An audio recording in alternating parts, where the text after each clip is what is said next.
आइए आज सुनाते हैं राजा सुकंत की कहानी। जब भगवान श्री राम और हनुमान के बीच युद्ध हुआ।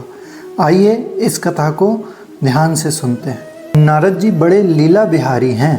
वे हर लीला भगवान के नाम, महिमा, गुण और शरणागति की महिमा को पुष्ट करने के लिए ही प्रकट करते हैं।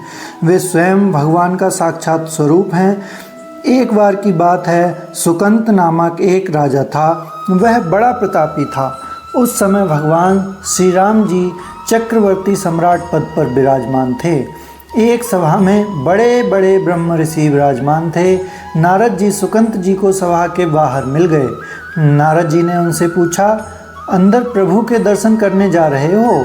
सुकंत जी ने कहा, हाँ। नारद जी बोले, वहाँ बहुत से ब्रह्म ऋषि बैठे हैं, सबको प्रणाम करोगे? सुकंत जी ने कहा, हाँ, मर्यादा है संतों को प्रणाम करने की। नारद जी बोले, विश्वामित्र जी को भी प्रणाम करोगे? सुकंत बोले, हाँ, वे तो ब्रह्म ऋषि हैं। नारद जी बोले, ब्रह्म ऋषि कहाँ हैं? वे तो क्षत्रिय कुल में कौशिक वंश में प्रकट हुए हैं। सुकंत बोले, हाँ, पर उन्होंने तपस्या से ब्रह्म पद प्राप्त किया है। नारद जी बोले, पर मूल में तो क्षत्रिय ही है ना? सुकंत बोले, आप कहना क्या चाहते हैं? नारद जी बोले, उन्हें बस ऐसे ही प्रणाम कर लेना, माथा मत रखना, बाकी सब ऋषियों के आगे माथा टेक लेना। इसके बाद सुकंत जी भगवान के दरबार में गए। उन्होंने भगवान को नमन किया, सभी ऋषियों के चरणों में मस्तक रखा। पर जब विश्वामित्र जी के पास पहुँचे तो केवल हाथ जोड़कर प्रणाम किया, लेकिन माथा नहीं रखा। विश्वामित्र जी ने ध्यान तक नहीं दिया। सभा पूर्ण हुई। इसके बाद नारद जी विश्वामित्र जी के पास आकर बैठे। नारद जी ने विश्वामित्र जी से पूछा, आपने कुछ देखा? विश्वामित्र जी बोले, क्या?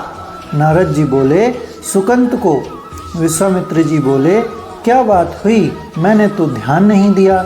नारद जी बोले, सुकंत ने सबको माथा टेक कर प्रणाम किया, आपको बस ऐसे ही प्रणाम कर दिया। विश्वामित्र जी बोले, हाँ, उसने ऐसे तो किया, पर इस बात पर मेरा ध्यान नहीं गया। इसका कोई विशेष कारण है? नारद जी बोले, हाँ, वो कह रहे थे कि आप मूल में तो क्षत्रिय ही हैं, ब्रह्म ऋषि तो आप बाद में तपस्या से बने। यह सुनते ही विश्वामित्र जी को बहुत क्रोध आया। नारद जी ने कहा, उसे दंड तो मिलना ही चाहिए। आप जैसे ब्रह्म ऋषि के साथ ऐसा व्यवहार। नारद जी ने वहाँ सुकंत को विश्वामित्र जी का अपमान करना सिखाया और यहाँ उनकी शिकायत भी कर दी। इसमें उनका कुछ विशेष उद्देश्य था। विश्वामित्र जी आवेश में खड़े हुए और बोले, रघुनाथ, आपके दरबार में हमारा अपमान हुआ है। श्री राम बोले, प्रभु, आपका अपमान? विश्वामित्र जी ने कहा, सूर्य अस्त होने से पहले सुकंत का मस्तक मेरे चरणों में होना चाहिए। इस पर श्री राम ने कहा, प्रभु, मैं आपके सामने सत्य वचन कहता हूँ, यदि सूर्यास्त से पहले मैं उसका मस्तक आपके चरणों में न डाल दूँ तो मैं रघुवंशी नहीं। आप शांत हो जाइए। नारद जी सीधा सुकंत जी के राजमहल पहुँचे। वो सुकंत जी से बोले, अब तो शाम तक मारे जाओगे। भगवान श्री राम ने संकल्प कर लिया है कि तुम्हारा गला काटकर विश्वामित्र जी के चरणों में डालेंगे। सुकंत जी घबरा गए, बोले, महाराज, आपने हमें फंसा दिया। हम तो साष्टांग प्रणाम कर लौटने ही वाले थे। आपने ही कहा था कि बस हाथ जोड़ देना। नारद जी बोले, हमें क्या पता था कि बात इतनी बिगड़ जाएगी। अब तो समस्या सच में फंस गई। सुकंत जी रोने लगे, प्रभु, अब कैसे बचें? भगवान ने तो कह दिया, मैं रघुवंशी नहीं यदि सूर्यास्त से पहले उसका मस्तक आपके चरणों में न पहुंचाऊं। और भगवान कभी मिथ्या वचन नहीं कहते। अब तो मैं मारा ही जाऊंगा। कोई उपाय है प्रभु? नारद जी बोले, एक ही उपाय है, हनुमान जी, वही बचा सकते हैं। सुकंत बोले, पर राम जी की आज्ञा का विरोध हनुमान जी कैसे कर सकते हैं? और फिर हमारी पहुंच भी कहाँ है हनुमान जी तक? नारद जी बोले, हनुमान जी को यदि कोई राम जी के अलावा आज्ञा दे सकता है तो वो है माता अंजनी। चलो, मैं तुम्हें उनसे मिलवाता हूँ। नारद जी उन्हें अंजनी माता के पास ले गए। सुकंत जी ने साष्टांग दंडवत प्रणाम किया और रोते हुए कहा, माँ, रक्षा कीजिए। माता अंजनी बोली, बेटा बताओ तो सही क्या समस्या है। सुकंत बोले, माँ त्रिभुवन में अब केवल आप ही हैं जो मेरी रक्षा कर सकती हैं। एक राजा मुझे मारना चाहता है। माता अंजनी ने कहा, मेरा पुत्र महाबली हनुमान है, यदि मैं उसे आज्ञा दूं तो वह कभी मेरी आज्ञा का उल्लंघन नहीं करेगा। जाओ, मैं तुम्हारी रक्षा का व्रत लेती हूँ। नारद जी मन ही मन प्रसन्न हुए, काम बन गया। अब भगवान के नाम की महिमा प्रकट होगी। हनुमान जी से माता अंजनी ने कहा, बेटा मैंने इसकी रक्षा का व्रत लिया है। हनुमान जी बोले, आपकी आज्ञा मेरे सिर आँखों पर। त्रिभुवन में ऐसा कोई पैदा ही नहीं हुआ कि मेरी माँ किसी की रक्षा का व्रत लें और वो उसे मार दे। कौन राजा है जो इसे मारना चाहता है। सुकंत ने हाथ जोड़कर धीरे से कहा, भगवान श्री राम। हनुमान जी सुनकर सन्न रह गए। क्या मेरे स्वामी? माँ आपने किसके विरुद्ध रक्षा का व्रत ले लिया? माँ ये तो मेरे प्रभु हैं, उनके विरुद्ध मैं कैसे खड़ा हो सकता हूँ। माता अंजनी बोली, बेटा हमने तो वचन दे दिया है, अब उसे निभाना होगा। हनुमान जी बोले, चलो एकांत में चलो। वे सुकंत को एकांत में ले गए। संध्या का समय निकट था, सूर्यास्त होने ही वाला था। हनुमान जी बोले, अब बस एक उपाय है, तुझे अपनी हर श्वास में राम नाम जपना होगा। जहाँ राम नाम रुका वहीं भगवान का वाण तुझे समाप्त कर देगा। पर यदि तेरी हर श्वास में राम नाम चलता रहा तो तू बच जाएगा। तू बस सीताराम सीताराम सीताराम यही जपता रहे। यह क्रम कभी टूटना नहीं चाहिए। यदि बीच में जरा भी अंतर पड़ा तो प्रभु का अमोघ वाण तुझे काट देगा। अब तू चिंता मत कर, बैठ जा और नाम जप शुरू कर दे। सुकंत बैठ गए और जपने लगे, सीताराम सीताराम सीताराम। हनुमान जी महाराज ने करताल उठाई और वो भी प्रभु का नाम जपने लगे और उनके आसपास नृत्य करने लगे।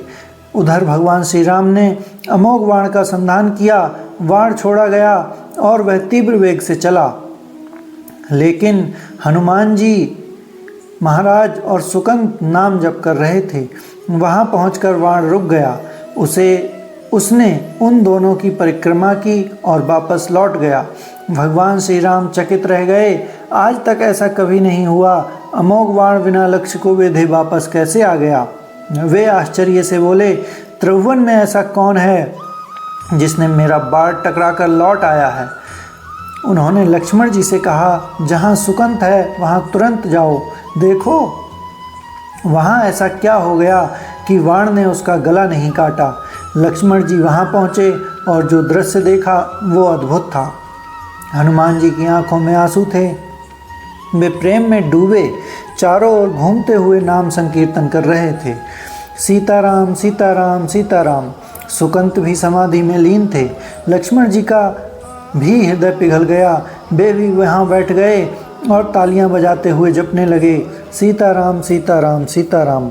इधर भगवान श्री राम ने ध्यान किया।